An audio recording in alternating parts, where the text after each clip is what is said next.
नमस्कार, ग्लोबल न्यूजमा स्वागत छ। म प्रनिशा लक्ष्मी। नमस्कार, म कैलाश कोठायत। सुरुमा हेडलाइन्स।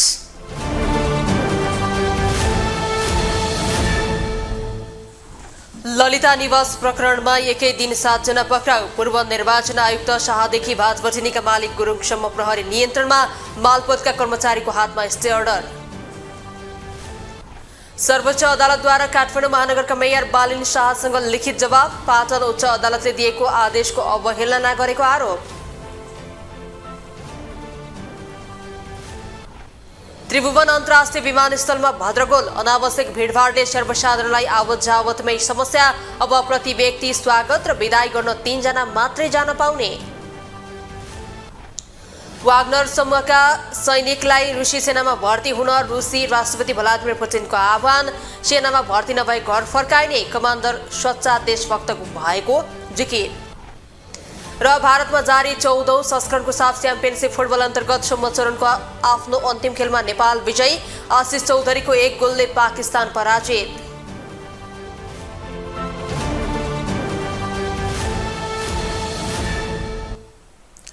ग्लोबल न्यूज अब विस्तारमा। प्रहरीको केन्द्रीय अनुसन्धान ब्युरोले ललिता निवास जग्गा अनियमितताका बारेमा 1.5 वर्ष अघि रोकिएको अनुसन्धान फेरि सुरु गरेको छ। तत्कालीन महान्यायाधिवक्ताको हस्तक्षेपका कारण रोकिएको अनुसन्धान फेरि अघि बढेको हो। त्यसक्रममा थप अनुसन्धानका लागि प्रहरीले भातभटिनी डिपार्टमेन्ट स्टोरका सञ्चालक मिन बहादुर गुरुङ सहित 7 जनालाई पक्राउ गरेको छ। पक्राउ पर्नेमा पूर्व निर्वाचन आयुक्त सुधीर कुमार शाह समेत रहेका छन्। एक रिपोर्ट। देशको मुख्य प्रशासनिक निकाय सिंहदरबार जस्तै अति विशिष्ट र महत्त्वपूर्ण स्थान हो प्रधानमन्त्रीको सरकारी निवास बालुवाटार अर्थात् ललिता निवास। काठमाडौँको बालुवाटार स्थित ललिता निवासको 113 रोपनी सरकारी जग्गा व्यक्तिको बनाएर गरिएको ठूलो भिआइपी घोटाला प्रकरण अहिले पनि विशेष अदालतमा विचाराधीन छ। तर यही बीचमा प्रहरीको केन्द्रीय अनुसन्धान ब्युरोले दोस्रो चरणको अनुसन्धान अघि बढाएको छ। सीआईबीले 1.5 वर्ष अघि तत्कालीन महान्यायाधिवक्ताको हस्तक्षेपका कारण रोकिएको अनुसन्धानलाई गति दिएसँगै योजनाकार मध्येका एक भनिएका भाटभटिनी डिपार्टमेन्टल स्टोरका सञ्चालक मिनबहादुर गुरुङ सहित अरू 6 जना पक्राउ परेका छन्।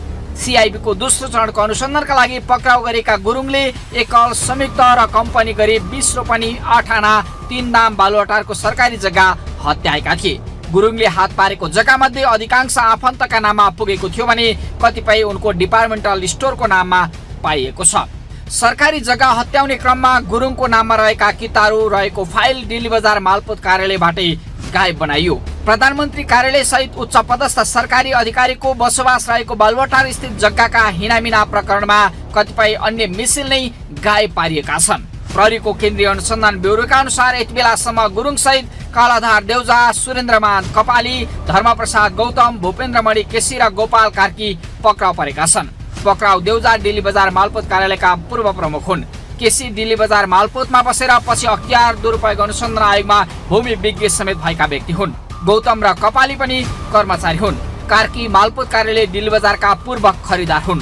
पूर्व निर्वाचन आयुक्त सुधीर कुमार शाह समेत सीआईबीको फन्दामा यही प्रकरणसँग जोडिएर परेका छन्। गृह मन्त्रालयको सहसचिवबाट अवकाश पाएका शाह तत्कालीन समयमा भक्तपुर मालपोत कार्यालयमा शाखा अधिकृत थिए। राणा परिवारसँगको नाता समेत जोडिएका शाह पत्नी उर्मिलाको नाममा 1 रोपनी 11 आना बालुवाटारको जग्गा देखिएपछि पर्दा पछाडिबाट यो प्रकरणमा सहयोग गरेको सीआईबीको आकलन छ। ललिता निवास जग्गा अनियमितता प्रकरणको दोस्रो चरणको अनुसन्धानमा जुटेको सीआईबी थप आरोपितको खोजीमा समेत यति बेला जुटिरहेको छ। दोस्रो चरणको अनुसन्धानका क्रममा पक्राउ गुरुङ नै सबैभन्दा ठूला भिआइपी हुन्। उनलाई ललिता निवास जग्गा प्रकरणबारे छानबिन गर्न गठित पूर्व सचिव शारदा प्रसाद त्रिताल नेतृत्वको कार्यदल प्रतिवेदनले नै भिआइपी भूमाफियाको दर्ता दिएको थियो। बालुवाटार प्रकरणमा घुस नगदमा नभई जग्गामै लेनदेन भएको तथ्य समेत बाहिरिएको थियो। गुरुङ त्यस्ता व्यक्ति हुन् जसले आफ्नो कानुन व्यवसायलाई बालुवाटार क्षेत्रको जग्गा नै ओकालतको फी शुल्क बापत बकस पास गरेर दिएका थिए। हाल सर्वोच्च अदालतका न्यायाधीश एवं तत्कालीन वरिष्ठ अधिवक्ता कुमार रेग्मीले बस फी स्वरूप उक्त क्षेत्रमा जग्गा लिए पनि उनी अनुसन्धानको दायरामा आएका छैनन्। यसैगरी गुरुङले आफू र आफ्नो परिवारको नामबाट अन्य 8 जनालाई ललिता निवासको जग्गा बिक्री गरेका थिए। गुरुङ परिवारबाट जग्गा खरिद गर्नेमा अभिताम्ब तुलाधर, नूतन श्रेष्ठ, डिम्पल बंसल, सरिता मानन्दर, नितु गुरुङ, प्रवीण ताम्राकार, भारती पाण्डे र अच्युतराज श्रेष्ठ रहेका छन्। खरिदकर्ताहरूले ललिता निवास भ्रष्टाचार प्रकरणको मतियारका रूपमा बयान दिने क्रममा गुरुङबाट बालुवाटारमा जग्गा किनेको बयान दिएका थिए भने उक्त बयान सत्य भएको स्वयं गुरुङले यसअघि नै स्वीकार गरेका थिए। 175 जनामाथि अख्तियारले चलाएको भ्रष्टाचार मुद्दा विशेष अदालतमा अहिले पनि विचाराधीन छ। पक्राउ अधिकांश आरोपितहरू जनौई 5 लाखदेखि करोडौं धरोटी बुझाएर रिहा भए भने भाटबटेनी सुपरमार्केटका सञ्चालक मिनबहादुर गुरुङले भ्रष्टाचार मुद्दामा 2 करोड बैंक जमानीमा पहिलो चरणको अनुसन्धानबाट उन्मुक्ति पाएका थिए। अख्तियारले 3 वर्ष अघि दायर गरेको भ्रष्टाचार मुद्दा विशेष अदालतमा अहिले पनि सुल्झिएको छैन। अख्तियारले सरकारी जग्गा हिनामिना प्रकरणमा 175 लाई दोषी देखाउँदा सिआइबीले 300 बढीको संलग्नता रहेको जिकिर सहितको अनुसन्धान प्रतिवेदन यसअघि नै तयार गरेको छ। 2049 सालदेखि 2070 सालसम्म 4 पटक सरकारी कागजात कृत्य गरेर ललिता निवासको सरकारी जग्गा व्यक्तिको नाममा हत्याएको निष्कर्षमा पुगेको सिआइबीले दोस्रो चरणको अनुसन्धानमा यही कृत्य काण्डका बलिया प्रमाणहरू सङ्कलन गरेको छ। ललिता निवास जग्गा अनियमितता प्रकरणको अनुसन्धान र कारबाही तीव्र बन्दै गर्दा तत्कालीन महान्यायाधिवक्ता खम्बबहादुर खातीको निर्देशनमा सरकारी वकिलको कार्यालय काठमाडौँले केन्द्रीय अनुसन्धान ब्युरो सिआइबीमा पठाएको फाइलमाथिको दोस्रो चरणको अनुसन्धान बिचैमा तुइन्छ वा सबै माफियाहरू जेलको चिसो छिडीमा पुग्छन् चासोका साथ प्रतीक्षा भइरहेको छ।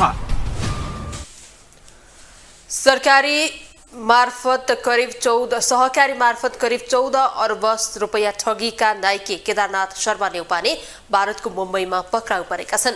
त्यहाँ एक विधायकको घरमा लुकेर बसेको अवस्थामा भारतीय प्रहरीको सहयोगमा नेपाल प्रहरीको केन्द्रीय अनुसन्धान ब्युरो सिआइबीको टोलीले सोमबार पक्राउ गरेर नेपाल ल्याएको हो।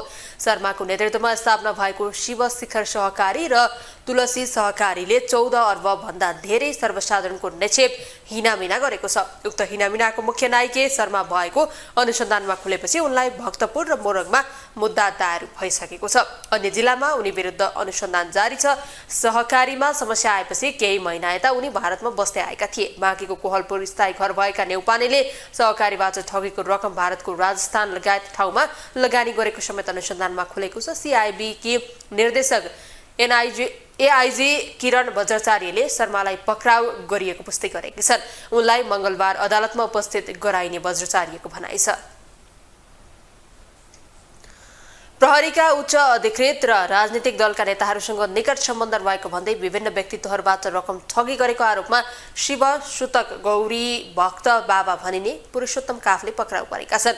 काफ्लेलाई नेपाल प्रहरीको केन्द्रीय अनुसन्धान ब्युरो सिआइबीको टोलीले भारतको हरिद्वारबाट पक्राउ गरी काठमाडौँ ल्याएको छ।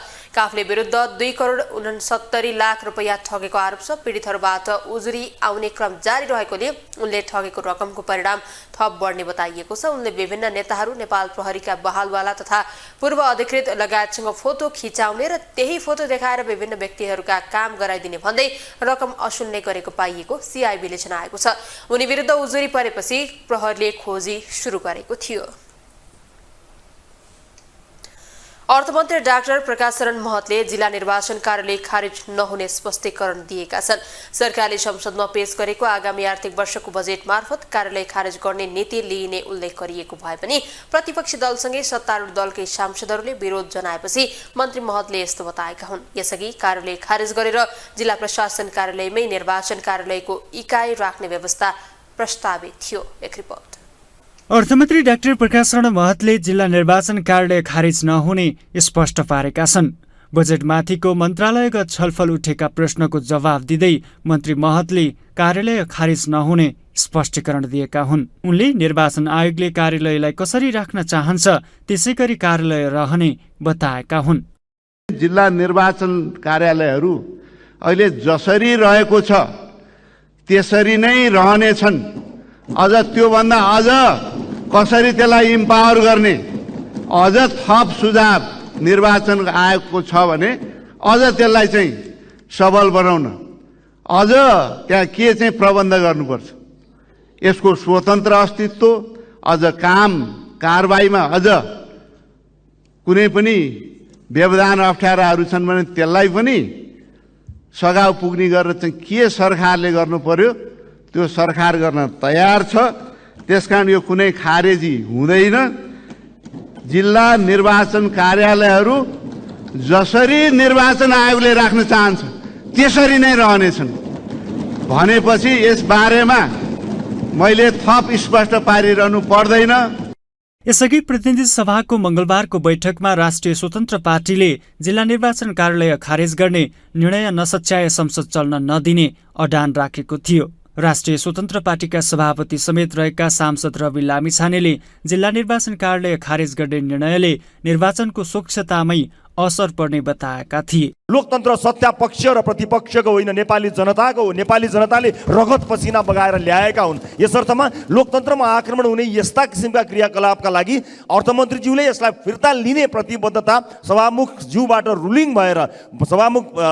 रुलिङ भएर अर्थमन्त्रीज्यूले आफ्नो जवाफ दिने क्रममा होइन, सुरुवातमै यो अभ्यास सम्माननीय सभामुखले यसअगाडि पनि गर्नुभएको छ। त्यही अभ्यासको निरन्तरता राष्ट्रिय स्वतन्त्र पार्टी चाहन्छ। सभामुख महोदय, अर्थमन्त्रीलाई बोलाएर यहाँले रुलिङ गरेर यस जिल्ला निर्वाचन कार्यालयलाई खारेज गर्ने कुराको प्रतिबद्धता उहाँले व्यक्त गर्नुहुन्छ भने हामी तयार छौँ। हामी सुसंस्कृत राजनीति जान्ने सिक्ने प्रतिबद्धतामा आएका हौँ सभामुख महोदय। तर सुसंस्कृत राजनीति जान्ने सिक्ने क्रम जारी रहँदा लोकतन्त्रमाथिको हमला हामीलाई कदापि स्वीकार्य छैन। सदन चल्न सक्दैन सभामुख महोदय। त्यसकारणले अविलम्ब अर्थमन्त्रीज्यूलाई यस विषयमा स्पष्ट पार्नको निमित्त रुलिङ होस्। हामी सदनलाई एकदमै गरिमामय ढङ्गले अगाडि बढाउनको निमित्त आफ्नो तर्फबाट भूमिका निर्वाह गर्न तयार छौँ। धन्यवाद सभामुख महोदय। राजसभाको विरोधपछि संसदको प्रमुख प्रतिपक्षी दल नेकपा एमाले समेत निर्वाचन कार्यालय खारेज गर्ने निर्णयको विरोध गरेको थियो। एमाले समेत राजसभाकै जस्तो अडान राख्दै जिल्ला निर्वाचन कार्यालय खारेज गर्ने निर्णय नियोजित भएको आरोप लगाएको थियो। हामीलाई सुरुदेखि नै हामीले भनिरहेका छौँ सभामुख महोदय, यो सरकारले नबुझिकन नसोचिकन यो ल्याएको छैन। सरकार यो मुलुकमा निष्पक्ष निर्वाचनको विपक्षमा छ। नियोजित ढङ्गले निर्वाचनलाई प्रभावित पार्ने उद्देश्य यसभित्र अन्तर्निहित छ। यी सबै कुरालाई बुझेर निष्पक्ष र स्वतन्त्र ढङ्गले निर्वाचन गर्ने कार्यालयलाई खारेज गराउन र जिल्ला प्रशासन कार्यालयभित्र लगेर एउटा इकाइको रूपमा स्थापना गर्ने काम नियोजित ढङ्गले भएको हो भन्ने हामीले बुझिरहेका छौँ सभामुख महोदय। जवाफमा नेपाली काङ्ग्रेसका प्रमुख सचेतक रमेश लेखकले भने जिल्ला निर्वाचन कार्यालय खारेज नहुने बताएका थिए। निर्वाचन आयोगको निष्पक्षता, स्वतन्त्रता, विश्वसनीयतालाई कायम राख्ने र निर्वाचनलाई स्वतन्त्र निष्पक्ष रूपले सम्पादन गर्नका लागि स्वतन्त्र कार्यालयहरू नै जिल्लामा रहने गरेर नै अगाडि बढिने छ। निर्वाचन आयोगका जिल्ला स्तरीय कार्यालयहरूलाई कुनै अन्य कार्यालयमा गाभिने छैन भनेर आज पनि नेपाल सरकारको तर्फबाट माननीय अर्थमन्त्रीजीले प्रतिबद्धता व्यक्त गर्नुहुनेछ। यो सरकारको पनि प्रतिबद्धता हो। निर्वाचन आयोगमा पनि निर्णय भइसकेको अवस्था छ। लेखकले कार्यालय खारेज नहुने बताए पनि विपक्षी दलहरूले भने सरकारकै जवाफ मागेका थिए। अर्थमन्त्री महतले कार्यालय खारेज नहुने जवाफ दिएपछि संसद बैठक सुचारू भएको थियो। ग्लोबल टेलिभिजन एसडीका लागि अमृतराज काफ्लेको रिपोर्ट।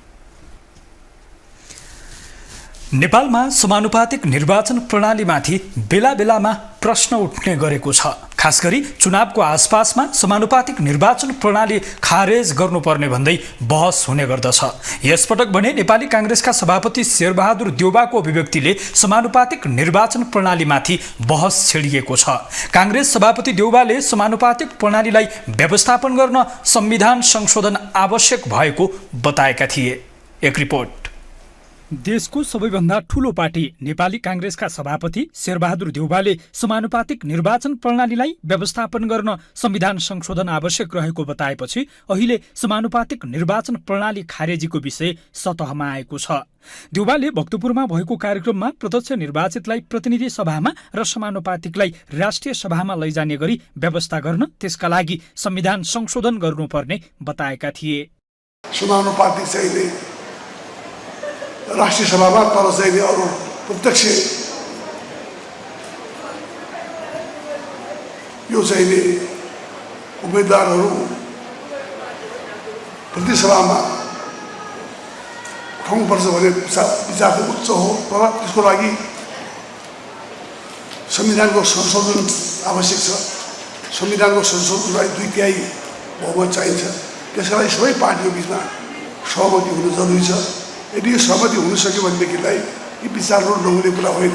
तर त्यसको लागि समय लाग्दछ, हामी त्यसलाई मान्दैनौँ। तर यसको लागि जो अहिले आएको छ काङ्ग्रेस सभापति देउबाको यो अभिव्यक्तिपछि अहिले समानुपातिक निर्वाचन प्रणाली राख्ने कि खारेज गर्ने भन्ने विषय सतहमा आएको छ। सामान्यतया कुनै पनि विषयमा तत्काल प्रतिक्रिया नजनाउने नेताका रूपमा परिचित देउबाले समानुपातिक निर्वाचन प्रणालीका बारेमा प्रश्न उठाएपछि अहिले यो विषय थप बहसमा आएको हो।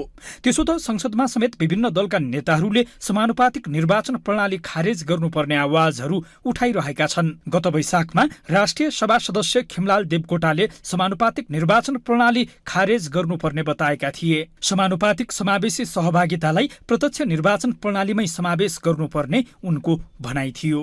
प्रतिनिधि सभा र प्रदेश सभाको समानुपातिकको सिट संख्या हटाएर प्रत्यक्ष निर्वाचन प्रणाली अपनाऊ। समानुपातिक निर्वाचन प्रणालीमा नातागोता र पैसावालाले मात्रै बढी अवसर पाए भन्ने आम गुनासो छ। समावेशी र समानुपातिक प्रतिनिधित्वको सवाललाई प्रत्यक्ष निर्वाचन प्रणालीमा नै समावेश गरौँ। समानुपातिक निर्वाचन प्रणालीलाई खारेज गर्दा 40% सांसदको सङ्ख्यामा कटौती हुन्छ। सम्पूर्ण देशलाई एक निर्वाचन क्षेत्र मानी राजनैतिक दलहरूले पाएको मत प्रतिशतको अनुपातमा सदस्यहरू विजयी भएको घोषणा गर्ने प्रणाली नै समानुपातिक निर्वाचन प्रणाली हो। यो प्रणाली मार्फत संसदमा महिला तथा पिछडिएको वर्ग, अल्पसंख्यक र जनजातिको प्रतिनिधित्व हुने गर्दछ। तर नेपालमा भने समानुपातिक निर्वाचन प्रणालीको दुरुपयोग भइरहेको आरोप लागिरहेको छ। सदुपयोग हुनुको साटो दुरुपयोग भएको हुँदा समानुपातिक निर्वाचन प्रणाली खारेज गर्नुपर्ने पूर्व प्रमुख निर्वाचन आयुक्त सूर्य प्रसाद श्रेष्ठ बताउँछन्। समानुपातिक नराखे नि हुन्छ, यसरी दुरुपयोग हुने हो।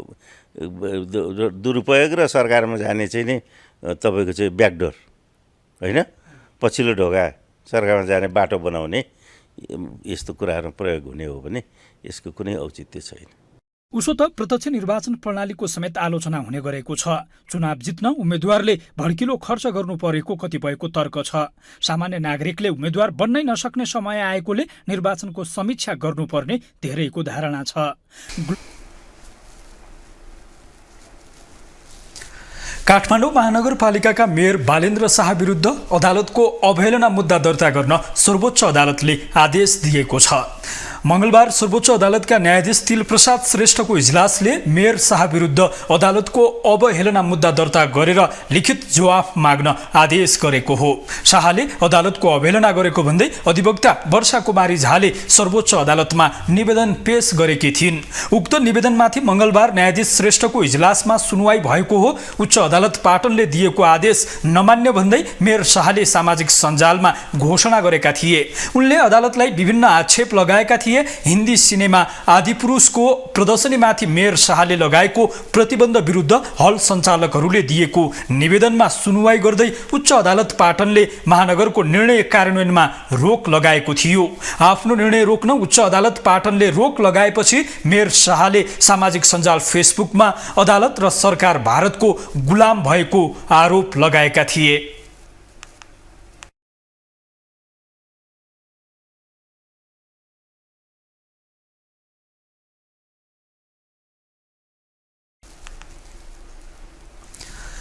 भीड बढेपछि त्रिभुवन अन्तर्राष्ट्रिय विमानस्थलमा नयाँ नियम लागू हुने भएको छ।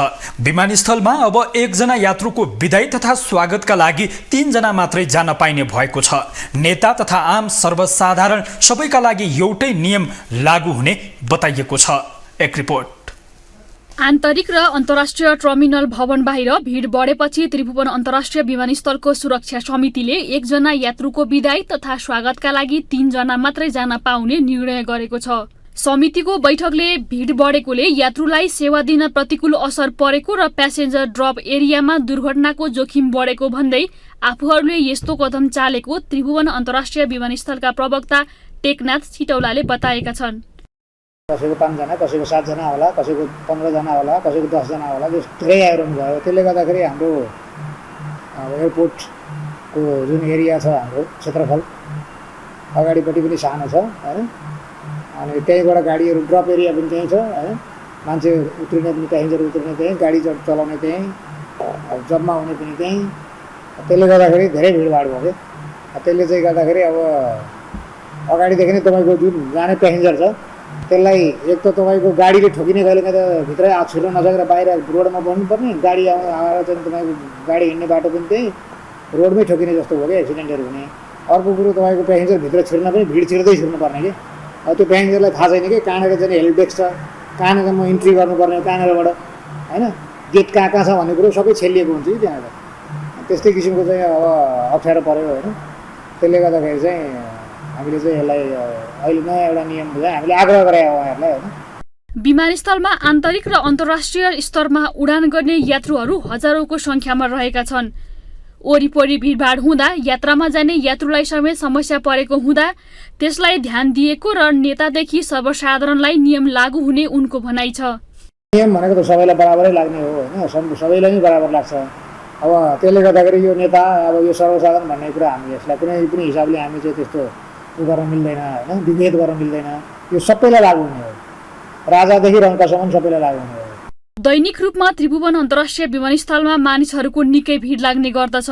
त्रिभुवन अन्तर्राष्ट्रिय विमानस्थल कार्यालयको तथ्याङ्क अनुसार 2023 को पहिलो 5 महिनामा आन्तरिक र अन्तर्राष्ट्रिय यात्रुको संख्या 34,74,440 जना रहेको छ।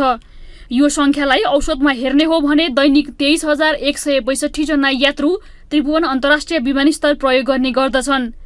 ग्लोबल टेलिभिजनका लागि क्यामेरामा नरेश मोक्तानका साथमा जुनिसा कोइराला, काठमाडौँ।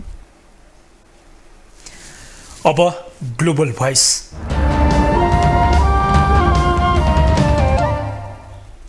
त्रिभुवन अन्तर्राष्ट्रिय विमानस्थलमा बढेको भिडभाडका कारण यात्रुले निकै शास्ति खेप्नु परिरहेको छ। एकजना मानिसको विदाई गर्न झन्डै 4-5 जना मानिस नै जाने भएका कारण विमानस्थलमा भिडभाड बढ्दो छ। यसै सन्दर्भमा आज हामीले सर्वसाधारणलाई सोधेका छौँ, विमानस्थलको भिडभाड हटाउन के गर्नु पर्ला? यो देशमा काम पाउनु पर्यो, वहाँ जानु भएन, भुराहरू भिड कम भइहाल्छ नि। यो देशमा काम पाउनु पर्यो, सरकारले ध्यान दिनु पर्यो, राम्रो हुनु पर्यो होइन। छोराछोरी नाति नातिना हाम्रो जान्छन् र हाम्रो काख छोडेर हामी रही पठाउँछौँ र पठाउँदैनौँ नि होइन। नियम गर्नलाई धेरै मान्छे नल्याउने, थोरै मान्छे ल्याउने गर्नुपर्छ, मेरो चाहना त्यो। कम त प्रवेश कम गराउँदै सङ्ख्या कम हुन्छ होइन।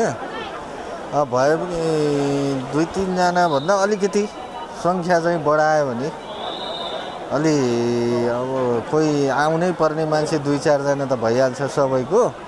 अब त्यस्तोसम्म 4-5 जनासम्म 7 जनासम्म गऱ्यो भने ठिकै होला। अब अहिले चाहिँ अलि बढी मान्छेहरू नि आउने हुन्छ। एयरपोर्टले चाहिँ यो ठाउँ पनि विस्तारित गर्नुपर्छ एउटा कुरो त। अब त्यो चाहिँ पोसिबल छैन भने यसलाई चाहिँ अब परिवारदेखि नै अब 1 जना आउँदै हुनुहुन्छ नि छोड्नको लागि चाहिँ म्याक्सिमम चाहिँ नआउने, 3 जना आउने पनि त्यो एउटा राम्रो अप्सन त हो।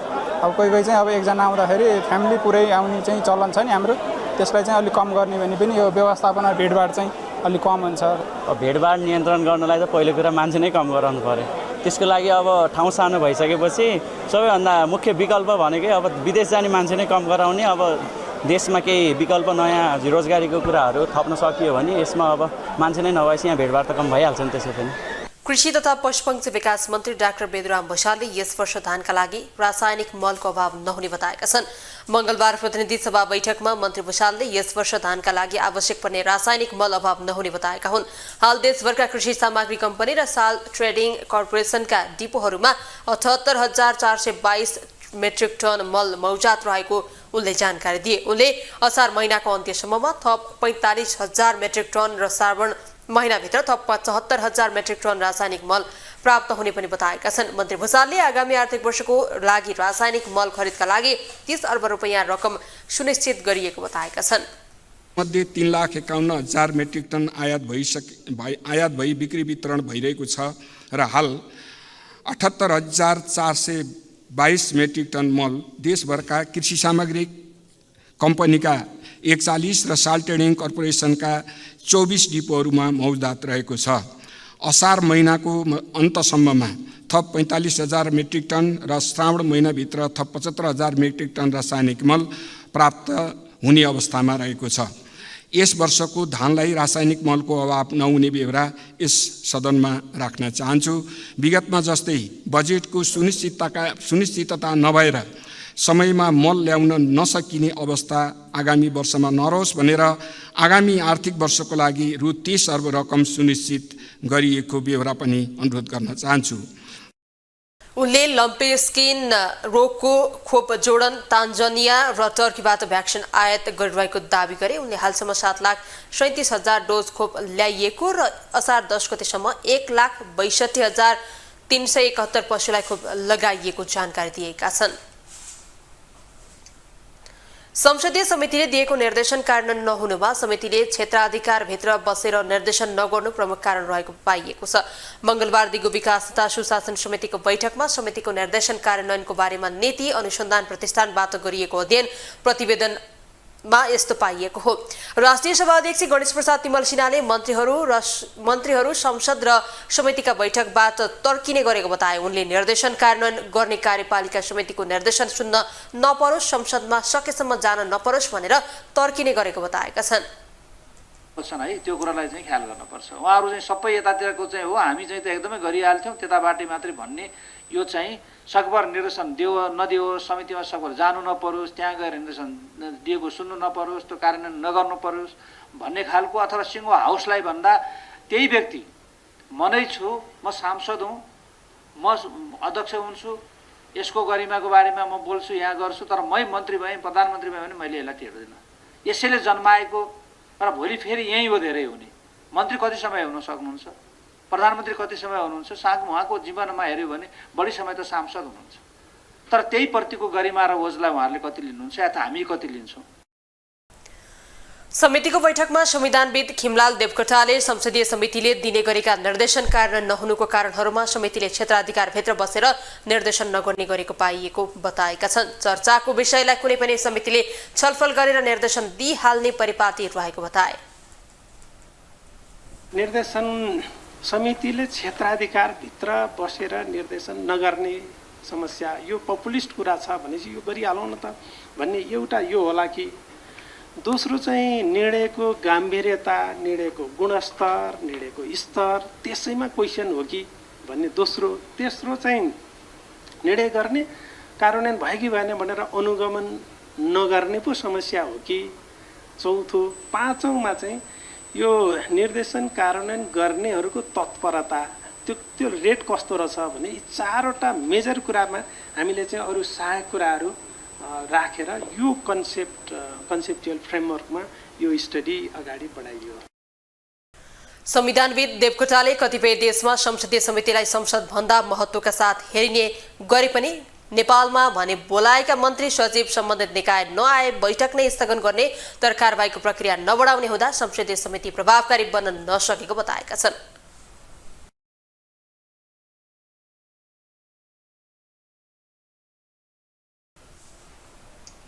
लोकसेवा आयोगका अध्यक्ष माधव प्रसाद रेग्मीले सरकारले निजामती सेवामा आकर्षण बढाउन आकर्षणका प्याकेजहरू ल्याउनुपर्ने बताएका छन्।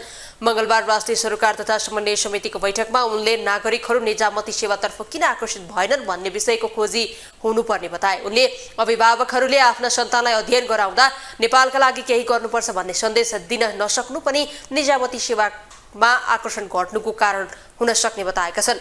मुलुकको सामर्थ्य अनुसार अरू सेवा समूहलाई निहालेर आकर्षण प्याकेज ल्याउनु पर्ने उनको भनाइ छ। निजामती सेवातर्फ किन आकर्षित भएनन् भन्ने विषयमा हाम्रो आफ्नै पनि अभिभावकको पनि कमजोरी छ जस्तो मलाई लाग्छ।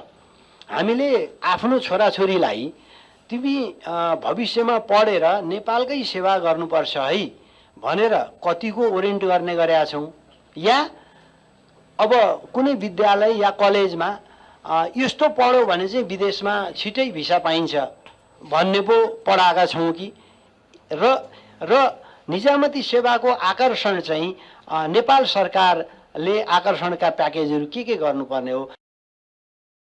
उनले निजामती कर्मचारीहरू 20 वर्षमै पेन्सनमा जाने हो भने पेन्सनमा सरकारको दायित्व अत्याधिक बढ्ने र अनुभवी कर्मचारी निजामती सेवामा नहुने समस्याले निजामती सेवालाई नै असर पुग्ने स्थिति आउने बताएका छन्। उनले प्रशासनिक संघीयताको व्यवस्थापन गर्न कठिनाई भइरहेको पनि बताएका छन्।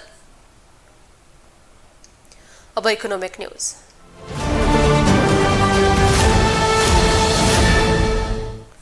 राष्ट्रिय योजना आयोगका उपाध्यक्ष मीनबहादुर श्रेष्ठले 16औं योजनामा वातावरण संरक्षणको ग्यारेन्टी गरी प्राकृतिक स्रोतको विवेकशील प्रयोगमा जोड दिने बताएका छन्। मंगलबार राष्ट्रिय योजना आयोगमा आयोजना गरेको पत्रकारहरूसँग 16औं योजनाको विषयक छलफल कार्यक्रममा उपाध्यक्ष श्रेष्ठले यस्तो बताएका हुन्। उनले मुलुक धनी बन्नको लागि मुलुकभित्र भएका प्राकृतिक स्रोतहरूको प्रयोग गर्नुपर्ने भन्दै आगामी 16औं योजनामा प्राकृतिक स्रोतको विवेकशील प्रयोगलाई जोड दिने योजना रहेको बताए। उनले अहिलेसम्म नेपालको कमी कमजोरी मुलुकमा जमिन, वन जंगल, ढुङ्गा, गिची, बालुवा र पानीको उचित प्रयोग गर्न नसक्नु भएको बताएका छन्।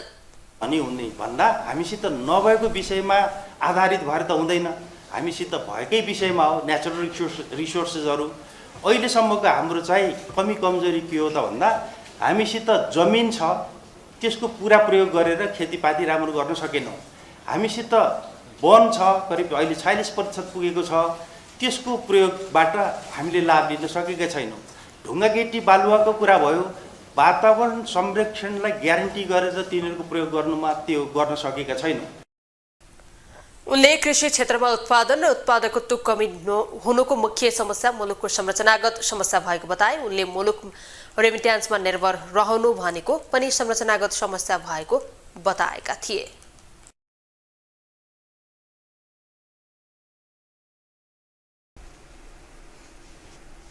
अब इन्टरनेशनल न्यूज।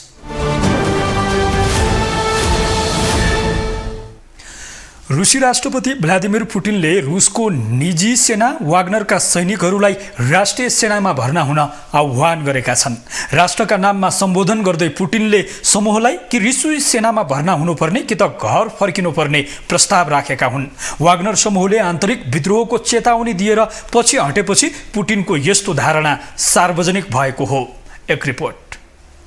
रुसी राष्ट्रपति भ्लादिमिर पुटिनले रुसको निजी सेना वाग्नरका सैनिकका बारेमा राष्ट्रको नाममा सम्बोधन गरेका छन्। उनले सो समूहलाई कि रुसी सेनामा भर्ना हुनुपर्ने कि त घर फर्किनुपर्ने प्रस्ताव राखेका छन्।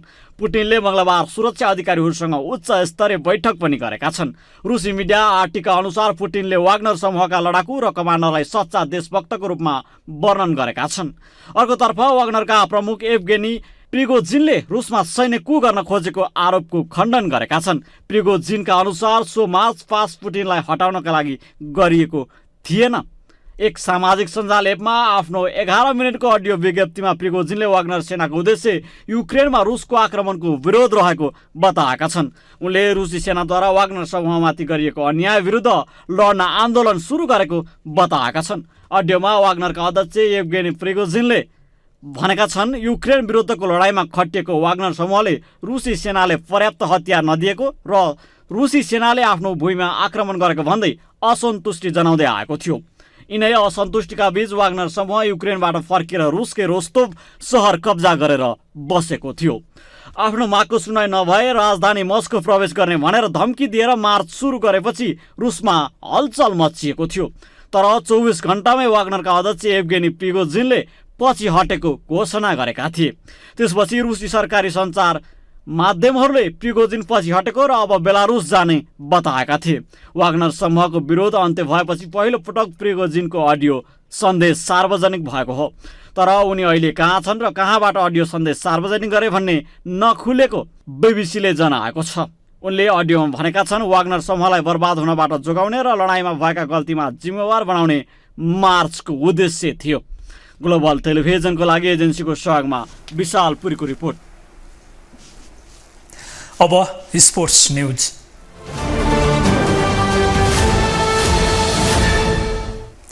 स्ट्राइकर आशिष चौधरीको गोलमा नेपालले पाकिस्तानलाई पराजित गरेको छ। भारतमा जारी 14औं संस्करणको साफ च्याम्पियनसिप पुरुष फुटबल प्रतियोगिता अन्तर्गतको अन्तिम खेलमा नेपालले सान्तोना जित हात पारेको हो। खेलको 80औं मिनेटमा चौधरीको गोल नै निर्णायक बन्यो। च्याम्पियनको दौडबाट बाहिरिएको नेपाल र पाकिस्तानका लागि आजको खेल सुखद अन्त्य नै थियो। नेपाल र पाकिस्तान यसअघि 2-2 खेलमा पराजित हुँदै प्रतियोगिताबाट बाहिरिसकेका छन्। एक रिपोर्ट। नेपाली राष्ट्रिय फुटबल टोलीले साफ च्याम्पियनसिप सन् 2023मा सान्तोना जित दर्ता गरेको छ। अन्तिम खेलमा पाकिस्तानलाई 1-0 गोल अन्तरले पराजित गर्दै नेपालले जितसहित प्रतियोगितामा सुखद अन्त्य गरेको हो। नेपाली विङ्गर आशिष चौधरीले खेलको 80औं मिनेटको अन्त्यतिर गोल गर्दै नेपाललाई जित दिलाएका थिए। मोरङ जिल्लामा जन्मिएका आशिषले पछिल्लो पटकको ए डिभिजन लिगमा उत्कृष्ट प्रदर्शन गर्दै राष्ट्रिय टिमबाट खेल्ने मौका पाएका थिए। कमजोर पारिवारिक पृष्ठभूमि भएका आशिषले यो स्थानसम्म आइपुग्दा निकै कठिनाई बेहोर्नु परेको छ। यो गोलले उनलाई थप नेपाली फुटबलमा स्थापित गर्न मद्दत पुग्नेछ। साफ च्याम्पियनसिप फुटबलमा सुरुवाती 2 खेलमा हार बेहोरेपछि बाहिरिएका नेपाल र पाकिस्तानका लागि अन्तिम खेल प्रतिष्ठाको लडाईँका रूपमा रहेको थियो। नेपाल समूहचरणको पहिलो खेलमा कुवेतसँग 3-1 गोल अन्तरले पराजित भएको थियो भने दोस्रो खेलमा भारतसँग 2-0 गोल अन्तरले पराजित भएको थियो। पाकिस्तान भने भारत र कुवेतसँग समान 4-4 गोल अन्तरले पराजित भएको थियो। पहिलो हाफको अन्त्यमा नेपालले अग्रता लिने अवसर गुमाएको थियो। विमल घरती मगरले पेनाल्टी क्षेत्रभित्रबाट गरेको प्रहार सिधै गोलरक्षक युसुफ बटको हातमा गएको थियो। 61औं मिनेटमा मनिष डाँगीको प्रहारलाई गोलरक्षक बटले विफल पारे। 68औं मिनेटमा नेपाल अग्रता लिनबाट वञ्चित भएको थियो। देवेन्द्र तामाङले बाया विङ्सबाट गरेको फ्री किक प्रहार गोलरक्षक बटको हातमा छुँदै क्रसबारमा लागेर फर्किएको थियो। त्यसको 2 मिनेटपछि एरिक विष्टले दायाँ विङ्सबाट प्रहार गरेको फ्री किक पोस्टमा लागेर बाहिरिएको थियो। लामो प्रयासपछि खेलको 80औं मिनेटमा आशिष चौधरीले नेपाललाई अग्रता दिलाएका थिए। लाकेन लिम्बुले पेनाल्टी क्षेत्र बाहिरबाट मिलाइदिएको पासलाई आशिषले गोलमा परिणत गरे। उनको भली प्रहारमा गोलरक्षक बटले डाइभ दिए पनि बल जोगाउन सकेनन् र गोलमा परिणत भयो। त्यसपछि इन्जुरी समयको पहिलो मिनेटमा नेपाल अग्रता दोब्बर पार्नबाट चुक्यो। लाकेन लिम्बु र नवयुग श्रेष्ठले 6 यार्ड बक्सभित्रबाट लगातार प्रहार गरे पनि गोल हुन सकेन। 14औं संस्करणको साफ च्याम्पियनसिप फुटबलको उपाधि होडबाट बाहिरिसकेको नेपाल अन्तिम खेलमा पाकिस्तानमाथि सान्तवना जित दर्ता गरेर नेपाल फर्किनेछ भने 5 वर्षपछि साफ फुटबलमा फर्किएको पाकिस्तान समूहचरणका 3वटै खेल हार्दै घर फर्किने भएको छ। समूह एमा रहेको नेपाल र पाकिस्तान घर फर्किएसँगै यस समूहबाट भारत र कुवेत सेमिफाइनलमा प्रवेश गरिसकेका छन्। ग्लोबल टेलिभिजन एचडीका लागि खेलकुद ब्युरोको रिपोर्ट। ग्लोबल न्युजको अन्त्यमा हेडलाइन्स पुनः एकपटक।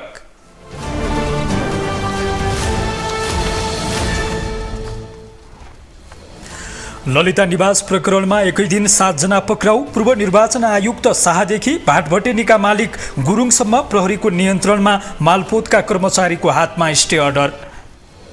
सर्वोच्च अदालतद्वारा काठमाडौँ महानगरका मेयर बालेन शाहसँग लिखित जवाफ। पाटन उच्च अदालतले दिएको आदेशको अवहेलना गरेको आरोप। त्रिभुवन अन्तर्राष्ट्रिय विमानस्थलमा भद्रगोल अनावश्यक भिडभाडले सर्वसाधारणलाई आवत जावतमै समस्या। अब प्रति व्यक्ति स्वागत र विदाई गर्न 3 जना मात्रै जान पाउने। वाग्नर समूहका सैनिकलाई रुसी सेनामा भर्ती हुन रुसी राष्ट्रपति पुटिनको आह्वान। सेनामा भर्ती नभए घर फर्काइने। कमान्डर सच्चा देशभक्त भएको जिकिर। र भारतमा जारी 14औं संस्करणको साफ च्याम्पियनसिप फुटबल अन्तर्गत समूह चरणको आफ्नो अन्तिम खेलमा नेपाल विजयी। आशिष चौधरीको 1 गोलले पाकिस्तान पराजित।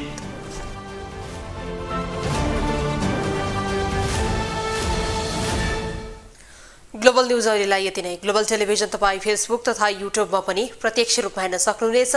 ग्लोबल टेलिभिजन हेर्दै गर्नुहोला। नमस्ते।